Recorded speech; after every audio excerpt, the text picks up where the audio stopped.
The cold bit straight through my gloves the second I stepped off the transport. We landed in the middle of nowhere, just a patch of frozen white surrounded by distant, jagged mountains. I pulled my scarf up over my face and followed the others toward the line of military tents already half buried in snow.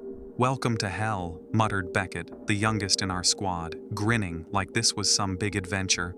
I wasn't in the mood for jokes, not anymore. My name's Sergeant Wyatt Greer. I'm a combat medic, 45 years old, 2 decades of service, and more dead men in my memories than I care to count. Most days I can drown out the faces, the screams, the blood, but the cold brings them all back.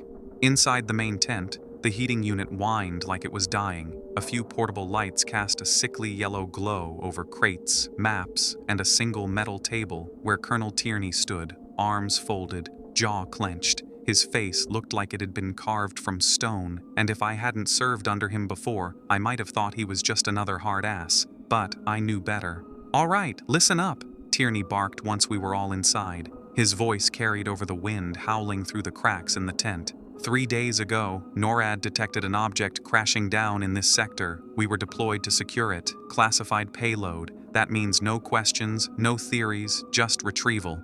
Beckett raised a hand, the dumb kid. "Sir, any idea what kind of satellite it was? Russian? Chinese?" Tierney didn't answer immediately. He looked distracted, like something was crawling just behind his eyes. "Just stick to your assignments," he said finally. "Extraction team will move out in 2 hours. You'll accompany them, Sergeant Greer. We need your eyes on anyone exposed to the object. Safety protocol." That's when I first heard it. A pulse. Like a soft thump in my ears. Rhythmic. At first, I thought it was my own heart. But the longer I stood there, the clearer it became. Thump. Thump. Thump. Thump. It wasn't coming from me. I turned my head slightly, trying to pinpoint it, and caught a glimpse of the object through a small opening in the tent flap. It sat half buried in the snow, maybe 30 yards out, surrounded by temporary floodlights. Not a satellite, not by any standard design I knew. No antenna, no metal plating, just a black, ovoid structure with patterns etched into its side, and a faint shimmer like it was vibrating. "You hear that?" I muttered to Beckett. He looked confused. "Hear what?" The pulsing intensified. It wasn't loud, but it got under my skin, like it knew me, like it was tuning itself to my brain. Tierney clapped his hands, snapping me out of it. "Gear up. We move at 1200. Dismissed." As we dispersed, I looked back at the thing in the snow. The beat in my head hadn't stopped. If anything, it was growing stronger, sinking to the rhythm of my heart. One pulse at a time, and for the first time in years, I felt something worse than fear. I felt recognition. Whatever that thing was, it knew me, and I wasn't sure I was ready to know it back. The wind had started howling by the time we left the base, a long column of bundled shapes trudging toward the crash site. My boots crunched through the deepening snow, but it wasn't the cold that made me shiver. It was that damn heartbeat sound again. It thudded in my skull like it was pulsing through my veins now, sinking with every step. No one else seemed to hear it. We marched in near silence, only the wind and the occasional muttered curse from Private Dalton breaking the tension. Beckett stuck close to me, unusually quiet for someone who usually couldn't shut up. The snow was falling harder now, fat flakes sticking to our goggles and gear. Ahead, the terrain dipped into a shallow basin, and that's where I saw it, the crash site. It didn't look like any satellite I'd ever seen. Half buried in the ice, the object jutted out at odd angles, dark metal scorched and warped, panels bent like it had come down hard. Steam hissed from cracks along its surface, and it vibrated subtly, like something alive. The ice around it had started to fracture, webbing out in jagged veins. Corporal Beckett stepped beside me, staring at it with wide eyes. "Jesus, that's not a satellite, is it?" Before I could answer, he tugged my sleeve. "Sarge, can I talk to you? Alone?" We stepped back from the group while the others set up perimeter lights and started taking readings. Beckett's face was pale under his mask. "Earlier, before we left, I saw something." "What kind of something?" He licked his lips, eyes flicking around like he was afraid of being overheard. I saw you, outside the base, just standing there, not moving." I frowned. "I never left the tent this morning." "I know, that's what freaked me out." He swallowed hard. It looked just like you. Same gear, same limp, But it wasn't right. It moved wrong, too smooth, like it wasn't used to having a body. You didn't tell anyone else? He shook his head. Didn't want to sound crazy, but I swear on my life, Sarge, it was you, and it was watching the base. I didn't say anything right away. The heartbeat signal had started again, stronger now, louder when I looked at the pod. It matched my own pulse. Beckett leaned closer. What if whatever that thing is, what if it's already watching us? I stared at the pod, its surface humming like a coiled threat. In the wind, the snow whipped past in sudden bursts. For a second, I thought I saw something, just a flicker of movement among the trees, a tall shape, watching. Beckett's whisper chilled me more than the wind. It looked just like you, Sarge. It took the rest of the night to clear the snowdrift that had crept in around the camp, like a slow, suffocating hand. I barely slept. Beckett's words spun in my mind like a drill. It looked just like you, Sarge. I didn't tell the others. Not yet. I wasn't sure what I believed myself. Maybe it was the cold playing tricks. Or maybe Beckett saw something he wasn't supposed to. We geared up at dusk to check the crash site perimeter one more time before the storm made it impossible to move. The sky hung low and purple, like it was pressing down on the earth. Snow had stopped falling for now, but it wasn't peace. It was the kind of quiet that meant something worse was on its way. Tierney ordered me to lead second patrol toward the ridge, skirting the slope near the impact crater. I could still feel that pulse, thump, thump, thump, thump, right behind my ears. It wasn't in the wind or the snow, it was in me now. We were 2 clicks out when we found it. A rift in the ice, wide enough to crawl through. It hadn't been on the earlier scans. I knelt down, brushing away the fresh layer of frost. The entrance descended into a steep tunnel carved smooth as glass. This wasn't here yesterday, I muttered. Private Doss radioed in to Tierney, who told us to proceed with caution. The rift narrowed just enough that we had to slide down on our stomachs. I went first. The walls of the tunnel seemed to breathe as I moved, the ice shimmering with reflected light that didn't come from my headlamp. I slid for what felt like 20 meters before dropping into a cavern beneath the ice shelf. My boots crunched onto solid ice, and I froze. They were all there, rows of them, dozens, frozen corpses in tattered military gear, standing upright, half entombed in the ice wall. But it wasn't their uniforms that made me stumble back. It was their faces. Mine. Every single one. They were me, mouths open, like mid-scream. Eyes wide and glazed, staring right at me. Jesus Christ, I whispered, backing away. My breath fogged the air but didn't warm it. The heartbeat, my heartbeat, was deafening down here. It didn't echo, it throbbed. Sarge? Beckett's voice cracked through the radio. I hadn't realized he'd followed. His flashlight swept the walls and froze in place. What the hell is this? I couldn't answer. I wanted to smash the ice, to test if they were real, but deep down, I knew they were. Somehow, one of them moved, only slightly. An eyelid twitched. I swear it. I turned to bolt, the pulse hammering now with every step I took. As I climbed back through the tunnel, I heard it, a whisper in my voice, faint, just behind me. You're already here. I burst out into the freezing night, gasping. Beckett followed seconds later, pale and shaking. He wouldn't speak on the way back, neither did I.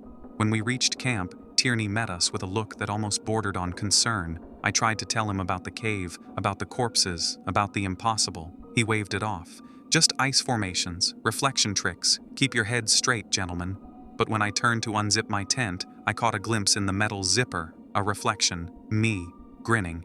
And I wasn't. The storm hadn't let up. It pressed against the tent flaps like a living thing, howling and clawing as if trying to get in. Beckett was snoring lightly in the corner, wrapped in every bit of gear we had. I hadn't slept, couldn't, not after what I saw in that cave. I kept seeing those faces in the ice. My faces, each one frozen in that moment of death, mouths slightly open, eyes glazed over, but still looking right at me. It was like staring into a row of twisted mirrors. Around 0600, I opened my pack to grab a ration bar and saw something that made my heart nearly stop.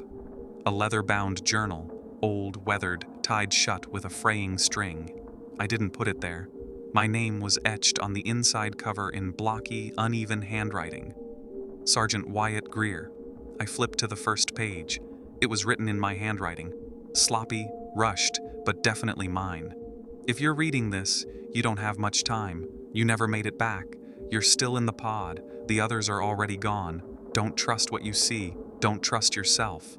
The pages after that were filled with fragmented thoughts, diagrams, drawings of the satellite, or the pod, whatever it really was, with symbols I didn't recognize.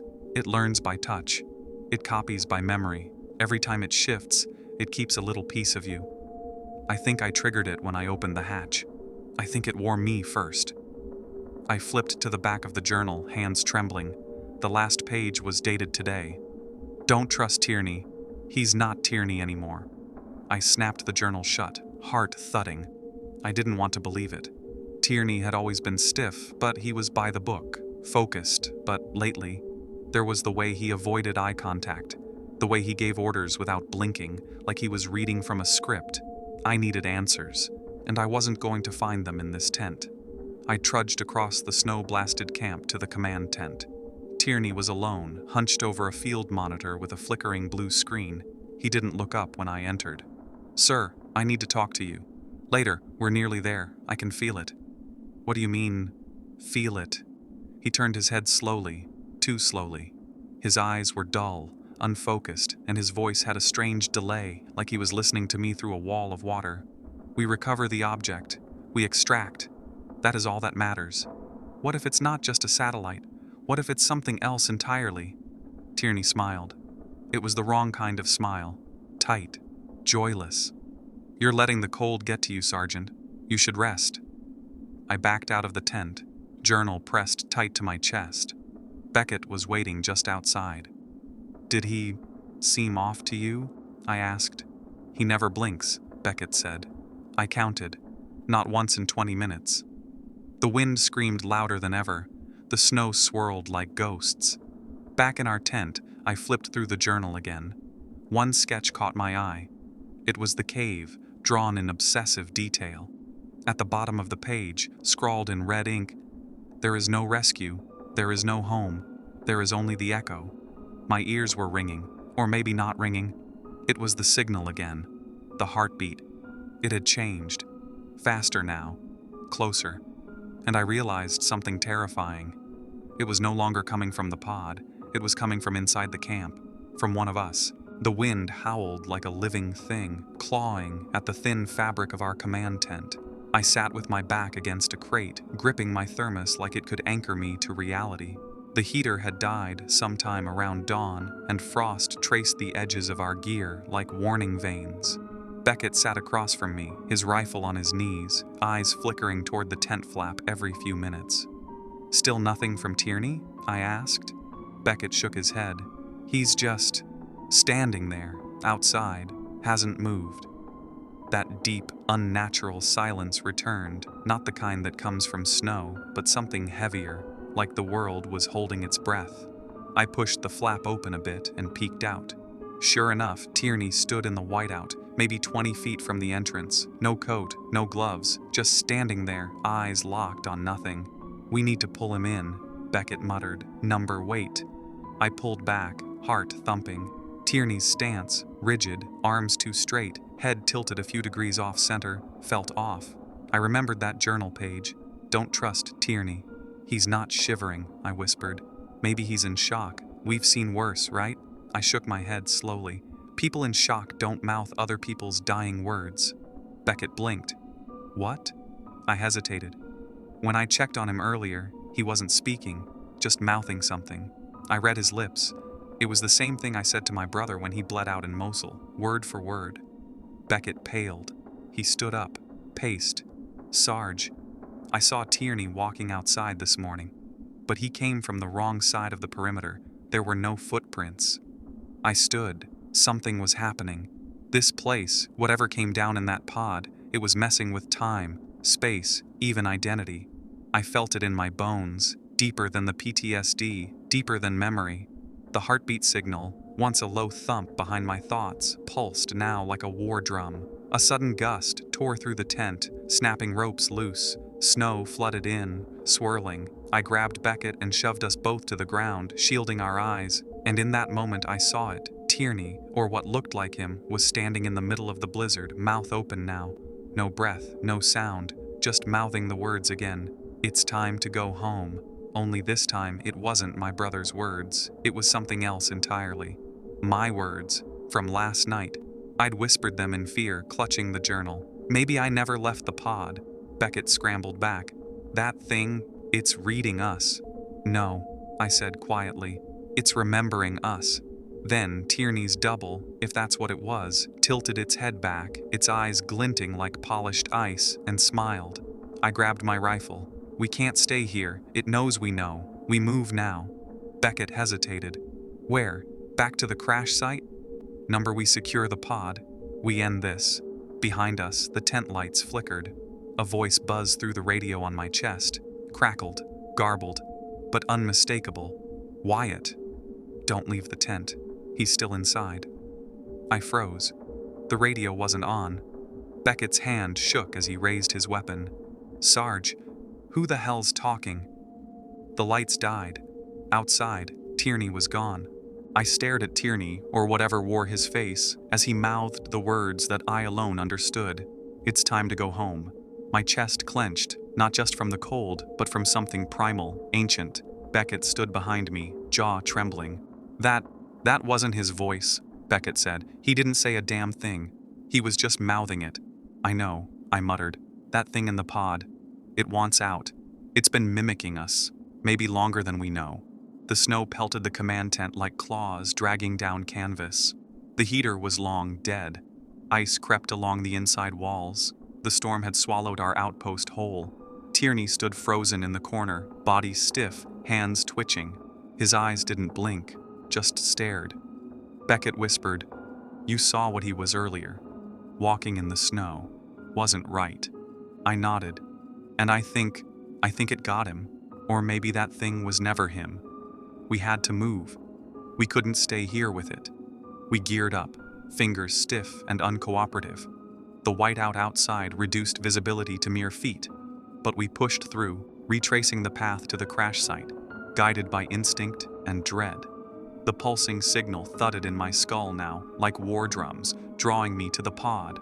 It was there, half buried in snow and ice, still humming faintly, a shape between worlds, not man-made, not even metal, not really. It breathed, it pulsed, it felt alive. Beckett clutched his rifle tighter. Sarge, what if that thing's still inside? The real Tierney, I mean, we can't risk it getting out, I said. This isn't about Tierney anymore, it's about stopping it. The pod's door was ajar. We approached slowly, the snow crunching underfoot sounding impossibly loud. Inside was a black emptiness that felt deeper than it looked. It wants a host, I said. The words came out without thinking. It copies, but it can't leave without something to hold on to. Beckett looked at me like he knew what I was about to do. No, you're not doing this. It won't stop, Beck, not unless we seal it. I think I can keep it here. If I go in willingly. It's drawn to me. Been inside my head since we got here. He shook his head, eyes wet and frantic. We find another way. We radio command. We wait it out. Please, Wyatt, you don't have to do this. But I did. I knew it. I stepped forward. The pod responded, its door hissing open wider like it had been expecting me. Inside, shadows shifted, impossible geometry folding inward. Tell them what happened, I said. Tell them it never left, that it died here with me. Beckett reached out, grabbing my arm. I saw the horror in his face, the helplessness. Then I stepped inside, and the door slammed shut behind me. Darkness, pressure, whispers of every voice I'd ever known, overlapping. Faces formed and melted. Tierney, Beckett, my brother Nate, my own face, my own face, my own face. But then silence. The pulsing stopped. I sat in stillness, in cold. Something in here moved, but didn't reach me. I had become part of the pod. Or maybe it had become part of me. Outside the ice, I saw a shape in the frost. A man in my uniform. Smiling. He waved. And walked away. Was that me? The interior of the pod was tighter than a coffin, every breath fogging the narrow space. The door had sealed shut with a hiss, and a deep, mechanical hum filled the chamber like a lullaby from some machine god. The moment it clicked closed, the heartbeat signal stopped, Total silence followed. I waited, my breath caught in my chest, ears straining for any sound. Nothing. Not the wind, not the mimic, not even my own pulse. Then it began. The darkness twisted, flickers of light danced along the curved interior walls, faces flashing like dying memories. Beckett's wide eyes, Tierney's clenched jaw, my mother's face split by mortar fire from Kandahar, my own face again and again until the chamber became a mirror maze of Wyatts. Some screaming, others calm, one laughing softly, lips trembling. I slammed my fist into the wall. "Stop it!" The lights died instantly. For a moment, I thought it had worked. Then something breathed next to me. It didn't speak in words. It mimicked the cadence of my brother's final breath, the way he'd gurgled my name in that alley. It shaped the sound of grief into something syrupy, like it was enjoying it, savoring the texture of pain. "You think this matters?" It whispered in Tierney's voice. "1 Wyatt, 10 Wyatts. We always get out." "No!" I growled. "Not this time." I drove the scalpel I'd hidden into the wall, not to harm it, but to remind myself of something real. The pain in my palm grounded me, anchored me. I closed my eyes and repeated the last words I'd written in the journal. "I am the lock, not the key." The presence hissed, recoiling. It couldn't take me without consent. That was the rule, hidden in its mimicry. The pod wasn't just containment, it was communion. It had been asking to be let out through me. It needed a host, but I hadn't said yes. Time lost meaning. Maybe hours passed, maybe days. The cold became something I wore like clothing. Hunger dulled. My mind emptied. Then, outside the pod, static crackled on the radio. A voice, my voice, spoke through the snowstorm. "Object secured. Moving to extraction." I slammed my fists against the window, frost crusting the glass. A team of soldiers, Beckett among them, moved through the blizzard, following a figure in my uniform, carrying my gate, my weapon, my grin. I screamed. No sound escaped. Only fog. The mimic had won. Except, it looked back. Just before it vanished into the whiteout, it turned its head, eyes locking onto the pod. Its smile stretched, wide, unnatural, teeth too sharp now. It raised a gloved hand and waved slowly, mockingly, like a child saying goodbye at a funeral. Then the snow swallowed them whole. I waited, but no one came back. No rescue, no command, just frost creeping inward. And somewhere deep beneath my ribs, the heartbeat signal stirred again. Faint, familiar, like it never left, like I was never alone, or worse, never myself.